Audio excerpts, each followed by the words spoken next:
కళ్యాణ్ గారిలో ఉన్న ఎంటర్టైనర్ ని ఆపడానికి కొంచెం కష్టపడుతూ ఉంటారు అనమాట డెఫినెట్లీ. అయితే రైటర్ ఆయన ఇక రాస్తానే ఉంటాడు సీన్లుగా. టైం ఉంటే రేపు రిలీజ్ పెట్టుకుని ఏదో షూట్ చేస్తాడు ఆయన. అండ్ గోవాలో చాలా ఎంజాయ్ చేశారని విన్నాము. ఒక బీచ్ దగ్గర క్యారవన్ పెట్టారండి. ఓకే, క్యారవన్ పెడితే అందరం రెడీ అయ్యి వెంటనే ఇక్కడ పక్కనే అన్నారు.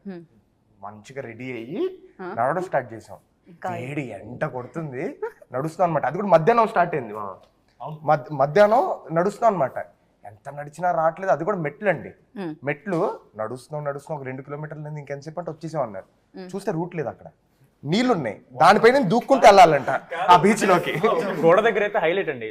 ఆల్మోస్ట్ ఈ బీచ్ అండి, నెక్స్ట్ బీచ్ స్టార్ట్ అవడానికి మధ్యలో ఇల్లులు ఉంటాయి.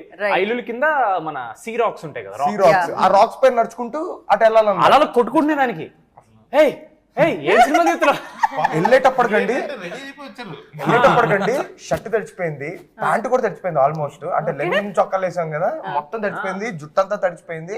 వాళ్ళ చోటతో కూర్చున్నాం. వీళ్ళేంటి పక్కనే కదా అని చెప్పి హెయిర్ డ్రైయర్లు తేలేదు, ఏమీ తేలేదు. తెచ్చిన అక్కడ ఎక్కడ పెడతాం, తెచ్చిన పెట్టడానికి లేదు అక్కడ.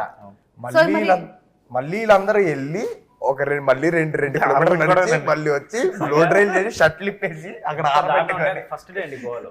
జనరల్లీ మనం ఇక్కడ ఫస్ట్ డే చేసినా దిస్ ఆల్వేస్ కొంచెం ప్రతిదీ పర్ఫెక్ట్ జరగదు. ఫస్ట్ డే ఈజీగా లేట్ అవుతుంది అండ్ అన్ని రావు. అలాంటిది అవుట్డోర్. ఫస్ట్ సామాన్లు రాలేదు, జనాలు రాలేదు, అప్పటికి మేకప్ వాళ్ళు రాలేదు గోవాకి. సో ఇంత ఫన్ స్టోరీ వెనకాల చాలా కథే ఉంది, చాలా పెద్ద కథే ఉంది. లేదు సినిమా అది కదా. ఒక షార్ట్ చేస్తానని చెప్పి బ్యాక్గ్రౌండ్ లో పెట్టి మీరు అందరూ తల పైకెత్తుకుని చూడండి. మధ్యాహ్నం 12ంటికి ఎండ కొడుతుందండి, భూమి ఎండ కొడుతుంది. కాదు, ఎన్ని కంప్లైంట్లు ఉన్నాయి అసలు. ఒకళ్ళు అయిపోయింది కాబట్టి ఇప్పుడు చెప్తున్నాం మేము కంప్లైంట్. అమ్మో, హారిక గారు ఇవన్నీ డే 1 డే 2 దాని తర్వాత అందరూ